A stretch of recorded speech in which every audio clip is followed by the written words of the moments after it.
আর এই মহব্বত আর ভালোবাসার মধ্যে দুনিয়ার কোনো গরজ থাকে না, শুধু একমাত্র আল্লাহর জন্যই তাদেরকে ভালোবাসা। তো আল্লাহর হাবিবের এই হাদিস অনুযায়ী হযরত আনাস রাদিয়াল্লাহু তাআলা আনহু বলেন, আমার কাছে এই হাদিসটা এত বেশি মায়া, এত বেশি মহব্বতের, যেখানে কোন একজন সাহাবী এসে বলতেছিলেন আল্লাহ রসুলের সামনে যে কিয়ামত কবে হবে। আল্লাহর হাবিব ইরশাদ ফরমান, তুমি কিয়ামতের জন্য কি তৈরি করেছো? তিনি বললেন, ওগো আল্লাহ রসুল, তেমন কিছু তৈরি করতে পারিনি। সাহাবায়ে কেরামদের তেমন কিছু তৈরি করতে পারিনি মানে অনেক। আমাদের মতো মানুষ আমরা হয়তো অনেক সময় বলে থাকি যে আমার কাছে কিছু নাই, আমি কিছু করতে পারি নাই। আমাদের কথার মধ্যে তাকাল্লুফ চলে আসে। কিন্তু সাহাবায়ে কেরাম তারা এমন কিছু করতে পারিনি বলার মানে তিনি তার মনের আবেগ নিয়ে যা করার দরকার ছিল তিনি সেইভাবে পৌঁছতে পারে নাই। আল্লাহ রসুলের সামনে এটাই ব্যক্ত করলেন যে আমার তেমন কিছু করতে পারিনি, আর কিছু করার বাকিটা কি? উনি তো সাহাবী হয়ে গেছেন, আর কি দরকার? এর থেকে বড় মর্যাদা পৃথিবীতে কেউ অর্জন করতে পারবে? কি বলেন, পারবে? সাহাবী হওয়ার যোগ্যতা পৃথিবীতে আর কারো হবে? কারণ রসুলকে পাইছেন যারা, আল্লাহ রসুলের উপরে ঈমান আনয়ন করেছেন, এতেকাদ বিশ্বাস রেখেছেন, তো এটাই তো তাদের সবচেয়ে বড় দাম, যে সাহাবী হতে পারা, যেটাকে হযরত বড় পীর আব্দুল কাদের জিলানী রাহমাতুল্লাহ আলাইহি লিখছেন,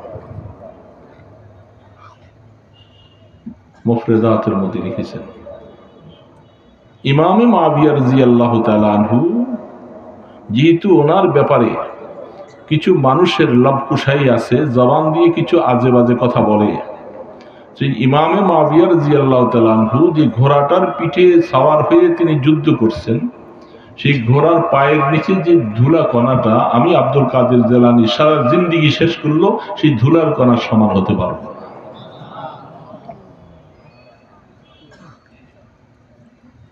সে আব্দুল কাদের জিলানী রাহমাতুল্লাহ আলাইহি।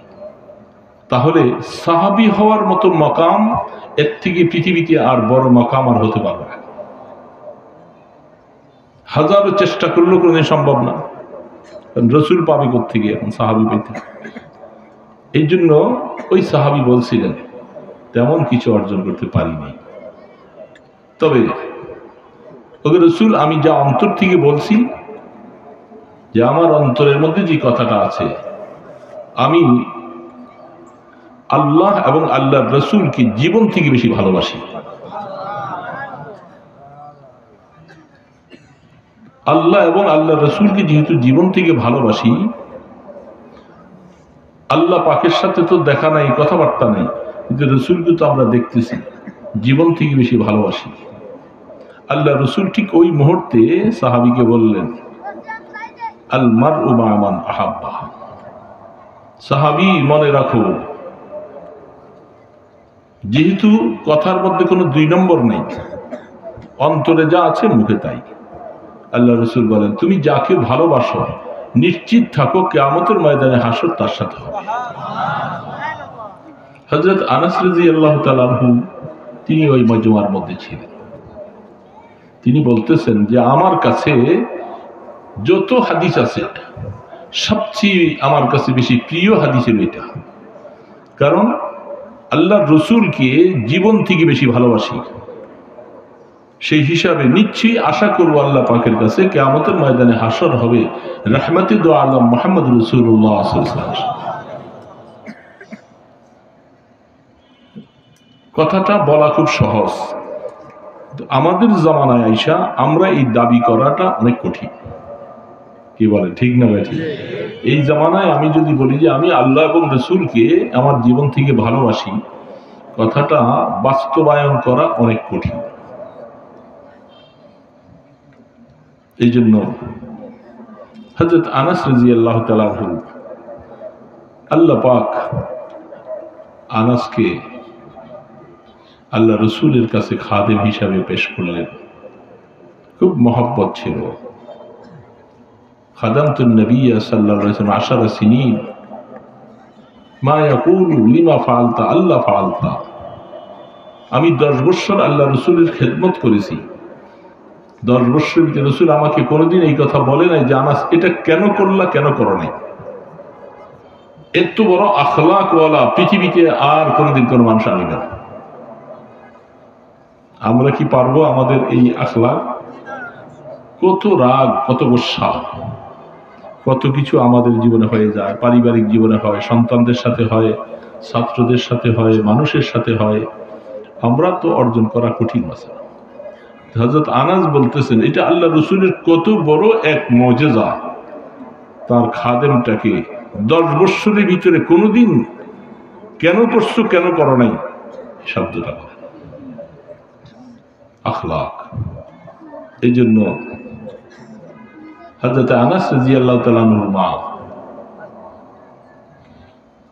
উম্মে সুলাইম রাদিয়াল্লাহু তাআলা তিনি বলতেছেন, ওগো আল্লাহ রসুল আমার আনাসকে একটু দোয়া করেন, এটা চাইতে অসুবিধা নাই, আমার আনাসকে একটু দোয়া করেন। আল্লাহ রসুল বলেন, তুমি আনাসের জন্য দোয়া চাইছো? আনাসের জন্য দোয়া করলাম, যাও 4টা দোয়া করে দিয়াবেন। কয়টা? আল্লাহুম্মা আতিল উমরাহু, আল্লাহ তুমি আনাসের হায়াতে বরকত দিয়ে দাও। সকলের হায়াত বেশি হওয়া ভালো না।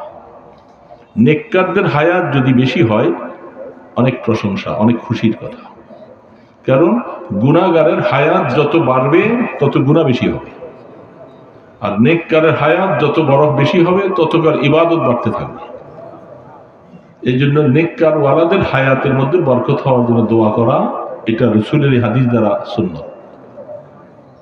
যেহেতু আনাস রাদিয়াল্লাহু তাআলা আনহুর জন্য রাসূল দোয়া করলেন, আল্লাহ আমার আনাসের হায়াতে বরকত দিয়ে দাও।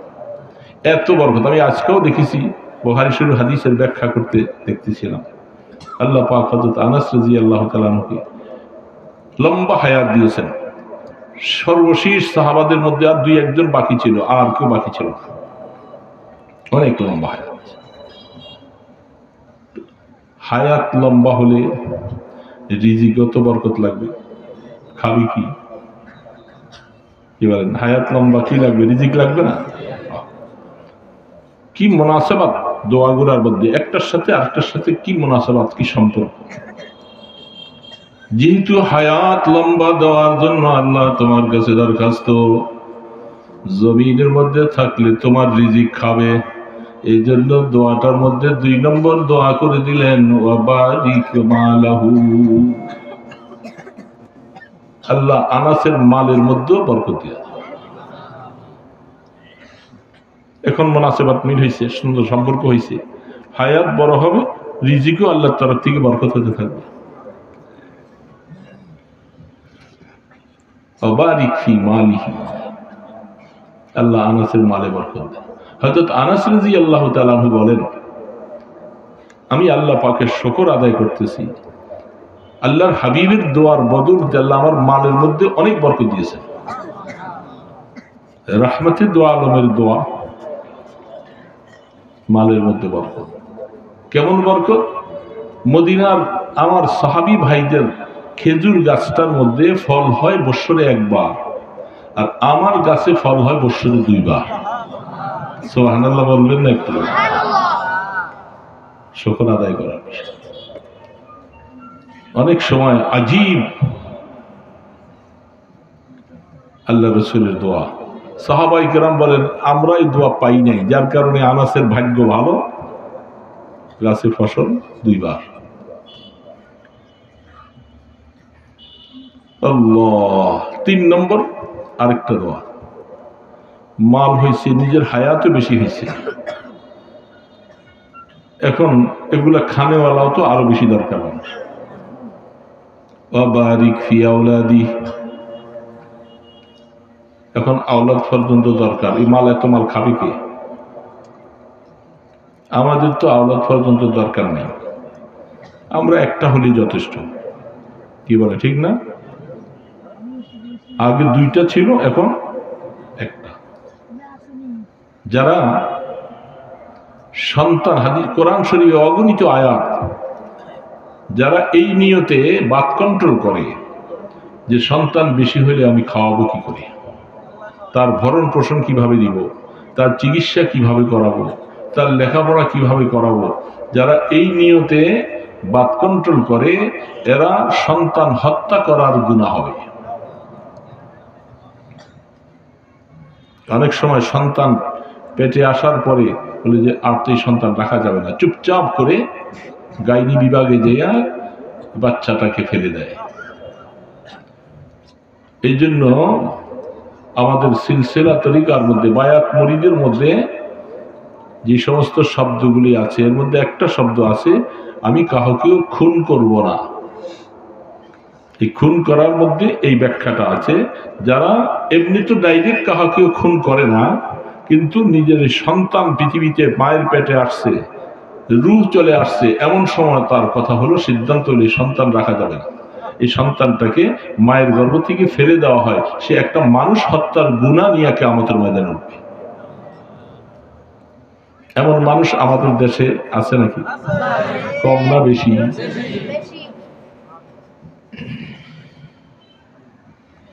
তাদের খেয়াল হলো যে খাওয়াবো থেকে, তাহলে রাজ্জাক হলেন আল্লাহ, আরেকজন হলো সে। এই কথাটা তার ভিতরে আসার কারণে সে আল্লাহর সাথে এই রিজিকের মুআমালায় এসে শিরিক করল। শিরিকের গুনাহ মাফ হবে না, আল্লাহ পাক অনেক অনেক গুনাহ মাফ করবেন, শিরিকের গুনাহ মাফ করবেন। শিরিক আল্লাহ পাকের সিফাতের সাথে, জাতের সাথে যারা এই সমস্ত জিনিসগুলোকে সম্পৃক্ত করে। তাহলে 3 নম্বর দোয়াটা মুনাসেবাতওয়ালা, যেহেতু তার মালে আল্লাহ পাক তুমি বরকত দিতেছ, তার সন্তানের মধ্যে বরকত দাও। হাদিসের ব্যাখ্যার মধ্যে লিখেছেন, আনাস রাদিয়াল্লাহু তাআলা আনহু এত লম্বা হায়াত পেয়েছেন, প্রায় 80 জনের মতো মানুষ ওনার বংশের ছেলে পেলে নাতিপুতি এদেরকে উনি দাফন করছেন। এর বরকত দিছে কি দেয় নাই? ইয়াকিন কত, বিশ্বাস কত। 4টা দোয়ার মধ্যে 4 নম্বর দোয়াটা ছিল আল্লাহুম্মা গফির যামবাহু, আল্লাহ তুমি আনাসের গুনাহ মাফ করে দাও। হযরত আনাস বলতেছে, যেহেতু 4টি দোয়া আল্লাহর হাবিব করেছেন, আমার হায়াতের মধ্যে 3টা দোয়া পুরোপুরি বাস্তবায়ন পেয়েছি। 4র্থ নম্বরটা তো বোঝা যাবে মরার পরে, তবে আমার রাসূলের উপরে, দোয়ার উপরে এত ইয়াকিন আর বিশ্বাস, যেহেতু 3টি আমার হায়াতের মধ্যে আমি পেয়েছি, 4র্থ নম্বর দোয়াটাও আমার মনে বিশ্বাস যে আমার আল্লাহ কবুল করবে। 4র্থ নম্বরটা কি কি বলছি ভাই? তাকে আল্লাহ মাফ করে দাও।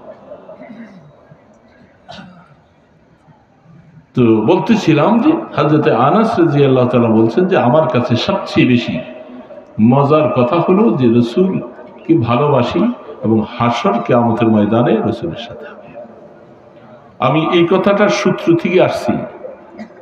কারি ইব্রাহিম সাহেব রহমতুল্লাহ আলাইহি, আমরা দেখি নাই বটে, কিন্তু আমরা অন্তর থেকে ভালোবাসি। কি ভালোবাসেন না? আল্লাহ ওয়ালাদেরকে তো ভালোবাসতে বলছেন, আল্লাহ ওয়ালাদেরকে ভালোবাসুন, নেককারদেরকে ভালোবাসুন। আল্লাহু আকবার। रिश्ते माँ गर्दनम अफगंदा दोस्त, रिश्ते माँ गर्दनम अफगंदा दोस्त, मी बुरद हर जाके खातिर खाहे ओस्त, तिश्नेगा गर आब जूया दर जहां, आब दरब आलम जूया तिश्नेगा। আল্লামা রুমি রহমতুল্লাহ, তার মসনবী মোতালা করলে দেখা যায় এক একটা কথার ওজন কত। যিনি যেরকম তার লেখা তার কথা ওরকম ওজন। আল্লামা রুমি রহমতুল্লাহ আলাইহি মিসাল বয়ান করতেছে, দুনিয়ার মধ্যে জানোয়ার আছে, গরু ছাগল ভেড়া বকরি আছে, এগুলাকে যারা রাখে তাদের গলার মধ্যে অনেক সময় রশি লাগায়। লাগায় কি লাগায় না? যেদিকে টান দেয় সেদিকে যায়, রশিটা তার গর্দানে বাঁধা, একে যেদিকে নিতে চায় সেদিকে যায়। আল্লামা রুমি বলতেছে, আমার ইমানদার মুসলমান ভাইয়েরা, আল্লাহ পাকের তরফ থেকে আল্লাহ এমন একটা রশি আল্লাহর বহু বান্দাদের গলার মধ্যে কুদরতের দ্বারা বেঁধে দেয়। সবার গলায় দিবে না, যার সাথে প্রেমের সম্পর্ক আর ভালোবাসা মহাব্বতের সম্পর্ক আছে তার গলার মধ্যে কুদরতি রশি আছে। নামাজ ছাড়া অন্যদিকে যাইতে পারে না, জিকির ছাড়া যাইতে পারে না, রাত্রে উঠা ছাড়া ঘুমাইতে পারে না। মানুষ ঘুমাইয়া থাকে, রাত্রে ডাইকা টান দিয়া রশি টান দিয়া উঠাই দেয়। নামাজের সময় হলে তাকে টান দিয়া নামাজের দিকে নিয়ে যায়। জিকির গাফেল হতে চাইলে তাকে টান দিয়া জিকিরের মধ্যে লাগাইয়া দেয়। সুন্নতের খেলাফ চলতে চাইলে বলে না না, সুন্নত ছাড়া যাবে না, সুন্নতের সাথে টাইনা লাগাইয়া দেয়। কত মানুষ আছে তাকে আল্লাহর তরফ থেকে রশি লাগায় না, সেও টান পায় না। এই জন্য তিনি বলেন, রেশতায় মা গর্দান আমার গন্দা দোস্ত মি বুরাদ হর যাকে খাতির খায় ওস্ত। কুদরতি রশিটা গলার মধ্যে লাগাইয়া যাকে মহব্বত করে ভালোবাসে টাইনে টাইনে আল্লাহ পাকের মহব্বতের সাথে তাকে লাগাইয়া দেয়। तिसने गागर आबे जुया दर जहां, तिसने गागर आबे जुया दर जहां, आबे दर आलम जुया तिसने गा। পিপাসিত মানুষ পানি তালাশ করে, গাড়ি থামাইয়া পানির পিপাসা লাগছে, কোথায় পানির বোতল পাওয়া যায়, কোথায় টিউবওয়েল পাওয়া যায়, পানি তালাশ করে। এটা পিপাসিতের স্বভাব। আল্লাহ পাক বলতেছে, বান্দা তোমরা যেরকম আমাকে তালাশ করো, আমিও তোমাদের মধ্যে অনেক তৃষ্ণেগা পিপাসিতওয়ালাকে তালাশ করি। আয় বান্দা আয়, তুই আমাকে ভুলে থাকিস না। আল্লাহ এরকম টানতে থাকে, বান্দা আয় আয়, কোথায় যাস? তোমার মতো গোলামকে আমি চাই, তুমি আমাকে ডাকবা, আমাকে সেজদা দিবা, আমার জন্য তুমি গভীর রাত্রে উঠে উঠে ডাকবা, আল্লাহু আল্লাহ আল্লাহু আল্লাহ। গভীর রজনীতে মানুষ ঘুমাইয়া থাকে, তুমি আমাকে ডাকবা। এই জন্য আমি তোমার মতো আশেক বান্দাদের পিপাসিতের মতো আমিও তো তোমাদেরকে তালাশ করি। कब तलक घूमता रहूं मैं दरबदर, ऐ खुदा मुझको लगा दे राह पर। আর কতদিন ঘুরাইবা ও মাওলা, আমি তোমাকে তালাশ করতে নামছি রাস্তায়, আমাকে আর ঘুরাইও না, দয়া করে রাস্তাটা দেখাইয়ে দাও না।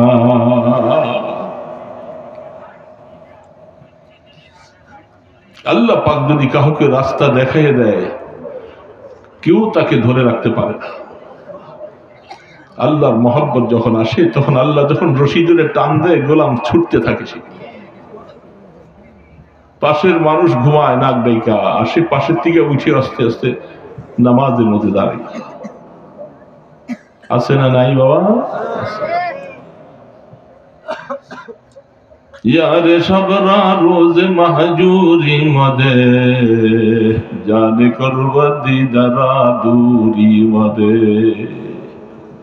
আল্লামা রুমি বলতেছে, মাওলা দিনের বেলায় তো তোমার বন্ধুর অভাব নাই, মসজিদের কাতারে কত বন্ধু, বাজারে যায় তোমার কত মানুষ, ওয়াজের মাহফিলে কত মানুষ, রাত্রির শেষ ভাগে তোমার বন্দা কিছু কম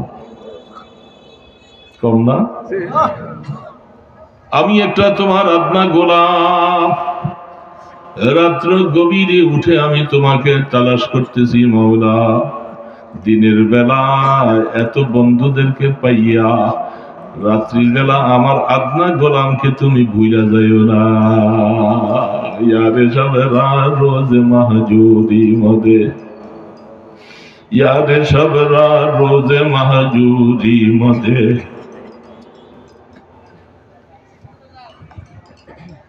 জানে করবো দিদারা দূর। আল্লাহ রাত্রির বেলা এটা তার এশক আশিকানা কথা, অথচ রাত্রির বেলা ওই সময় যে লোকটা উঠে এটাই তো আল্লাহর কাছে খুব কামনা, আল্লাহর কাছে খুব প্রিয়। তিনি নিজেকে মিঠাইয়ে দেওয়ার জন্য বলতেছে, দিনের বেলায় বন্ধুদেরকে পাইয়া রাত্রির বেলা আমার মতো গোলামকে তুমি উঠাইছো, আমাকে ভুলে যাইও না। আল্লাহ পাক তো ওই সময় মহব্বতের সাথে আর কাছে ডাইকা নেয়, মহব্বতের সাথে কাছে ডাইকা নেয়।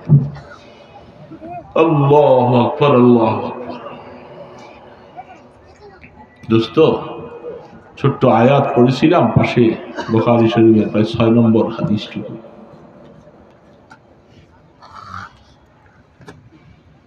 আল্লাহ পাক আমাদের কাছে কি চায়? ইবাদত তো করি, টুটাফাটা ইবাদত, কিন্তু ইবাদতটার মধ্যে মহব্বত আছে কিনা? মহব্বত ছাড়া, এই যে যারা আমরা এখানে আসছি, নিশ্চয়ই আল্লাহ পাকের রসুলের কিছু মহব্বতের কারণেই আসছে, ঠিক না বলেন? কিছু কিছু মানুষ আছে দোকানে বাজারে বসে বসে ওয়াজ শুনে, যেহেতু মাইক লাগাইছে পুরা এলাকায়, মাইকের আওয়াজ শুনে ওনার ব্যবসাও চলতেছে, দোকানও চলতেছে, কিছু ওয়াজও শুনে। এই শোনার দ্বারা হেদায়েত ঢুকবে না, এটা কঠিন মাসালা। এই শোনার দ্বারাই যদি শুধু হেদায়েত হয়ে যেত, তাহলে এই ওয়াজ হুজুরদেরকে কষ্ট করে আনার দরকার কি ছিল? মোবাইল থেকে ওয়াজ কয়েকটা সাইডে দিলে তো চলে, কি এত টাকা দিয়ে ইমাম সাহেব রাখার দরকার কি? মোবাইলের থেকে মাইকের সামনে ইমামতির একজন একটা রেকর্ড লাগাই দিলিতে হয়, মুয়াজ্জিন আযান একটা রেকর্ড দিলিতে হয়, কি চলে না? হাদিসের তকরির মধ্যে ছাত্রদেরকে নিয়ে আমরা বসি, তো এখানে তকরির একটা মোবাইল দিয়া সাইডে দিলিতে হয়, ওস্তাদ দরকার কি? কি রে বাবা? হ্যাঁ, আপনি বিবাহ শাদী করা সৌদি আরব থাকেন, বিবি থাকুক এই দেশে, আপনি থাকেন ওই দেশে, সন্তানের আশা জীবনে হবে? কি দরকার, অসুবিধা কি? তাহলে এগুলি যেহেতু একটা অবাস্তব, এটা সম্ভব না, দরকার কাছে আসতে হবে, কাছে যাইতে হবে। ওয়াজ নসিহতের মাহফিলের মধ্যেও দূরে বসে বসে শুনলে ফায়দা যেটুক হবে এটাই অল্প কতক্ষণের জন্য লাস্টিং করবে, এটা দিলে ঢুকবে না। দিলে ঢুকার জন্য দোকানদারি বন্ধ করা লাগবে, কাজ কারবার বন্ধ করা, ফারেক হইয়া বয়ান যারা করবে তাদের সাথে যারা শুনবে একসাথে শ্বাস প্রশ্বাস লাগাইয়া চেহারায় চেহারায় বসে বয়ান শোনা লাগবে, তখন আল্লাহর তরফ থেকে হেদায়েতের নূর কলবে ঢুকবে। বহু মানুষ ওয়াজ শুনে মাইকে বসে, এটা লাস্টিং হবে না। সিনা বসিনা এটা পাওয়ার জন্য সামনাসামনি মুওয়াজাহাত, ছাত্ররা একখানে বসে, ওস্তাদ আরেক জায়গায়, চলবো? ছাত্র ওস্তাদ এর মধ্যে ভালো ভালো ছাত্র যারা, এরা অনেক সময় ওস্তাদের একবার সামনের টেবিলে বসে, সামনের টেবিলে। এটার মধ্যে যে একটা রমজ আর যে একটা মুনাসাবাত আছে, ফয়ুজাত আছে, এটা দূরে বসে হবে না। আপনার আমার নবী মুহাম্মদ রাসূলুল্লাহ সাল্লাল্লাহু আলাইহি সাল্লামকে জিবরিল আলাইহিস সালাতু ওয়াস সালাম প্রথম ওই সময় গাড়ি হেরার মধ্যে সিনার সাথে সিনা লাগাইয়া চাপ দিল কেন? কেন? বুখারী শরীফের প্রথম দিক দিয়ে হাদিসটা সিনায় বা সিনায় কেন লাগে? যেখানে আল্লাহ রসুল সিনাগুলির হাড্ডিগুলি বলা হয় যে মানে চুরচুর হয়ে গেছে, তারপরে আবার নির্জনতায় কেন? বাইতুল্লাহ ঘরের পাশে ডাক দিয়া নিয়া সেখানেই তো প্রথম ওহিটা আল্লাহ পাক দিতেন। কোথায়? সেই জাবালে নূরের গারে হেরা। 90 সালে হজের মধ্যে গেছিলাম, আলহামদুলিল্লাহ ওই সময় আর জোয়ান ছিলাম, শক্তি ছিল, চেষ্টা করেছি, উঠছি অনেক কষ্টে, অনেক কষ্টে।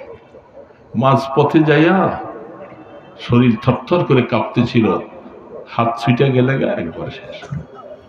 আল্লাহ আল্লাহ করতেছিলাম যে আল্লাহ মনের আসলে এটা শুধু এমনি দেখার জন্য না, যেহেতু রাহমাতুল আলমের প্রথম ওহী নবুয়তের প্রকাশটা ওইখানে হয়েছে, দেখতে মনে চায়।